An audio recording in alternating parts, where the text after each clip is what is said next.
নমস্কার, সকলে কেমন আছেন? প্রাণপূজা ডেলি ব্লগে আপনাদের সবাইকে স্বাগত জানাই। আর আমি এখন দুর্গা ঠাকুর দেখতে বেরিয়েছি, আর সেই পাকে ঢুকে পড়েছি শপিং মলে। আমার মেয়ে বায়না ধরেছে যে শপিং মল থেকেই খেলনা কিনবো, তাই এখন কিছু করার নেই, ঠাকুর দেখার আগেই খেলনা কিনে দেওয়াটা বেস্ট আমার কাছে মনে হলো, নাহলে ঠাকুর দেখতে পারবো না। তো আপনাদের ছেলেমেয়েও কি এরকমই বায়না ধরে যে মা আগে খেলনা কিনো? আমার মেয়ে তো খুবই দুষ্টু, এখন কিছু করার নেই। আর শপিং মলে এসে আমি দেখো খেলনার পরিবর্তে নিজেদের সংসারে যা যা জিনিস আছে সেগুলোই দেখতে বসে গেছি।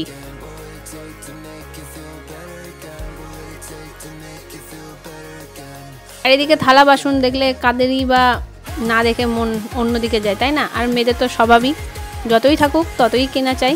তা আমিও তার ব্যতিক্রম নই, আমিও চলে এসেছি এদিকে দেখতে। আর এগুলো ট্রেগুলো 100 টাকা করে দাম। আমার মনে হচ্ছে দোকানেই বেশি ভালো পাওয়া যায়, দামটা কম পাওয়া যায়। এখানে অনেক কোয়ালিটির জিনিস আছে, কিন্তু দামটা একটু অতিরিক্তই।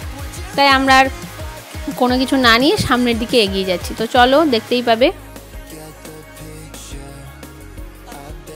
মানে প্রচুর পরিমাণে দাম এরা রেখেছে।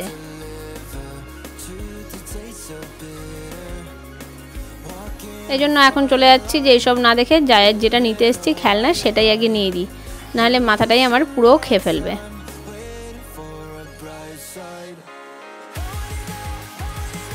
আর এদিকে আমার মেয়ে ডিসাইড করতেই পারছে না যে কি খেলনা নেব। এতগুলো খেলনা দেখে ওর মাথা খারাপ হয়ে গেছে। আর এতটাই দুরন্ত কি আর বলবো, কিচ্ছু বলার নেই। এটা নিব ওটা নিব, শেষে কিছুই পছন্দ সে করে উঠতে পারছে না।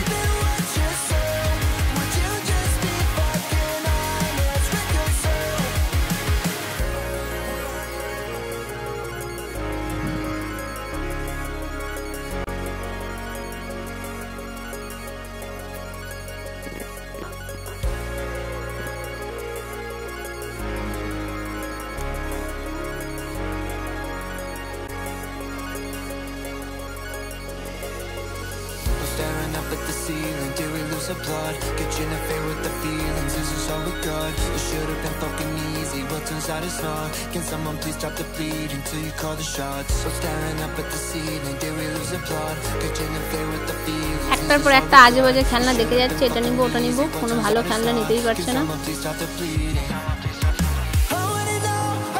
কি একটা রাবার নিয়েছে। তো চলো আমরা এখন শপিং মল থেকে বেরিয়ে যাই আর মণ্ডপের দিকে পৌঁছাই। তো তোমরা দেখতে থাকো।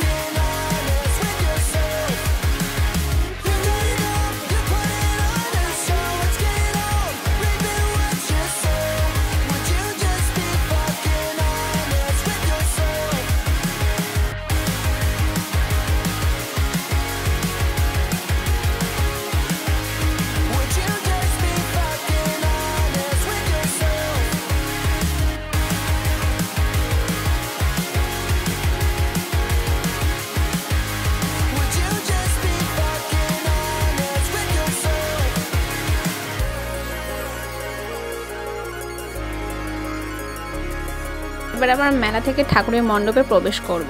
তো চলো, সুন্দর সুন্দর প্যান্ডেল তোমরা দেখতে থাকো।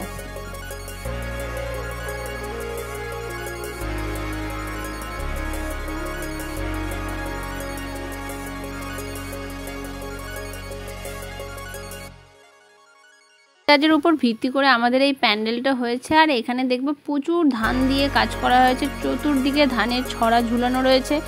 আর বস্তা ভর্তি ভর্তি ধানের একটা যে তোমার চিত্র, সেটাও এখানে তুলে ধরা হয়েছে। মানে মেন কথা হচ্ছে এখানে কৃষিকাজের যে সমস্ত জিনিস সেই সব কিছু নিয়েই, মানে ধান এই সব কিছু নিয়েই এই থিমটা আমাদের এখানে হয়েছে।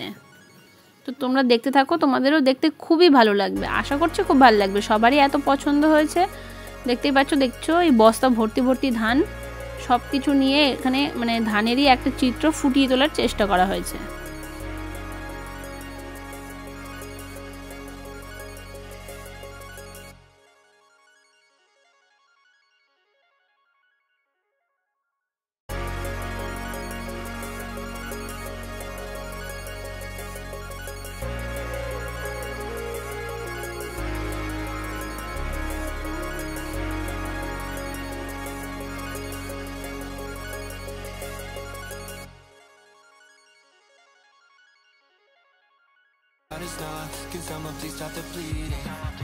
আর এই হচ্ছে আমাদের মণ্ডপের বাইরে বিভিন্ন ধরনের জিনিস দিয়ে মেলাটাও বসেছে, প্রচুর ভিড়ও জমেছে। এখানে লটারি খেলারও একটা আয়োজন করা হয়েছে, যেখানে 5 টাকা টিকিট কাটলে তুমি অনেক কিছু লটারি পাবে, যেটা খেলতে সবারই খুব একটা ভালোই লাগে, খারাপ লাগে না। আর এখানে আর একটা পাশে প্যান্ডেল হয়েছে। তো চলো আমরা এইসব মেলায় যে যে দোকান হয়েছে একটু দেখে নেবো, দেখে প্যান্ডেলটাও দেখে বাড়ি যাব। আর তোমরা সকলেই কমেন্টে জানাবে যে আমার এই ভিডিওটি কেমন লাগলো।